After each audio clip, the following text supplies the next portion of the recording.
Good evening. What a pleasure to be here in this beautiful space. Thanks to Donna and everybody. My name is Dr. Norman Rozenthalь. I'm a psychiatrist and a researcher.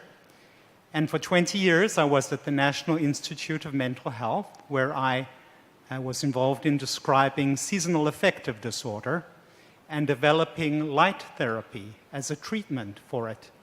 And I can tell you that light therapy was regarded as pretty wacky when we first did it, and it's now mainstream. In the last 10 years, I've been working with major pharmaceutical companies, running my own organization, doing trials in anxiety, depression, and other conditions. Now, you've heard the stories of Jerry Yellen and Dan Burks, and they're pretty amazing stories at that. But there really is more out there than individual stories. There was a wonderful controlled study done on TM in Vietnam, post-traumatic stress disorder victims, and the study showed that TM was superior to the psychotherapy of the day.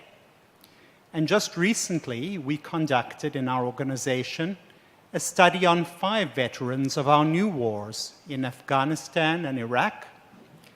And the study was funded, incidentally, by the Dalio Family Foundation and was published only last week in Military Medicine, which is a peer-reviewed journal. And speaking of peer-reviewed journals, you may be interested to know that there are now over 340 studies of TM and its benefits in health, mental and physical, that are out there in the literature. In the study, what we found at the most basic level, which is surprising in itself, is that these veterans did not have a hard time meditating. They meditated easily, comfortably, and effortlessly. But more than that, within a couple of months, their symptoms of PTSD had been reduced by 50%. And I could tell you some of their amazing stories, but you have heard already some amazing stories, and you will hear more. And you can read about 2 of them in my book that you will all receive before the end of the evening. Now, to some extent, we could have anticipated that TM would be helpful to PTSD because a meta-analysis of 146 studies showed a major impact of TM on anxiety in general, and PTSD is, after all, one of the anxiety disorders. Now, like Donna, I want to connect the dots here this evening and try to help understand how can such a simple technique, this process which you sit down 20 minutes twice a day, comfortably and effortlessly, thinking your mantra, how can this simple, innocent, subtle technique have such an impact on this major illness or condition? Part of the clue lies in the stress response system, the fight or flight system.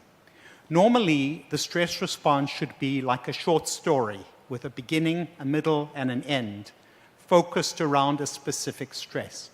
But in PTSD, the stress response is always on.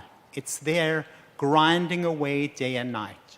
During the day, people can be hypervigilant, easily startled, subject to very painful flashbacks. One veteran I know, every time he went over a pothole, he had the feeling he was right back there running over an IED in Iraq.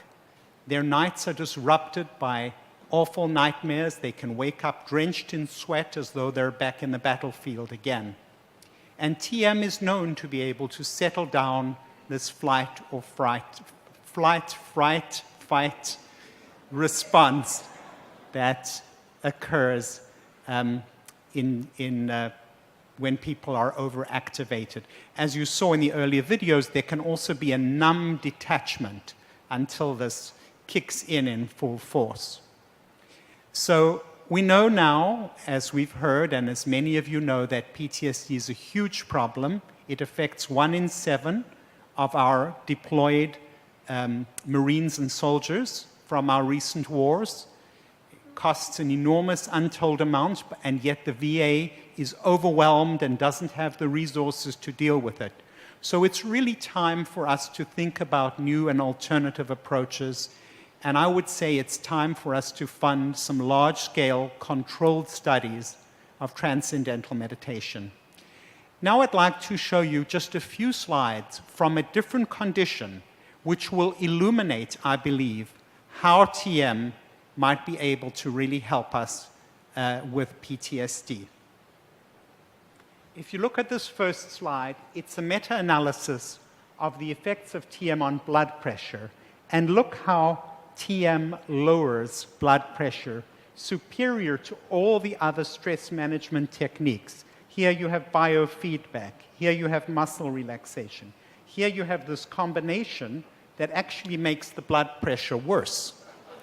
So when somebody says, I'm going to get a stress management course, it's really important which one you choose. It makes a big difference. Here are two arteries. The one on the left is nice and open and clean, with its linings clean. This one is affected by the very common illness of atherosclerosis, whereby cholesterol and inflammatory cells infiltrate the lining of the artery.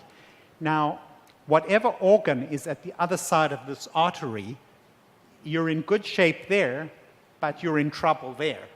If it's the heart, you're going to be susceptible to a heart attack. If it's the brain, you're going to be susceptible to a stroke.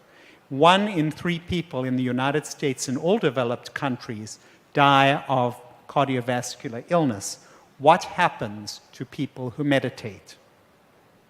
In this brilliant study by Robert Schneider and colleagues, you see that those who were randomized to the meditation condition in the blood pressure studies versus a health education control have a 25% lower mortality rate after an average of 8 years. And this is all the more remarkable because nobody even knows if these people continue to meditate. These were just people who were in a study 7 or 8 years before, and they went back and checked their death records. 25% reduced mortality. And in a follow-up prospective study, this is health education, death, heart attack, and stroke, and this is transcendental meditation. It reduces the risk of these things by 47%. So what you see is that through the day, year after year, this technique is settling down this fight or flight system. It has an amazing effect on the body. It prolongs life, and I would venture to say that's what it's going to do for PTSD. Year after year, day after day, it's going to settle these people down and help curtail their disabling symptoms. Thank you.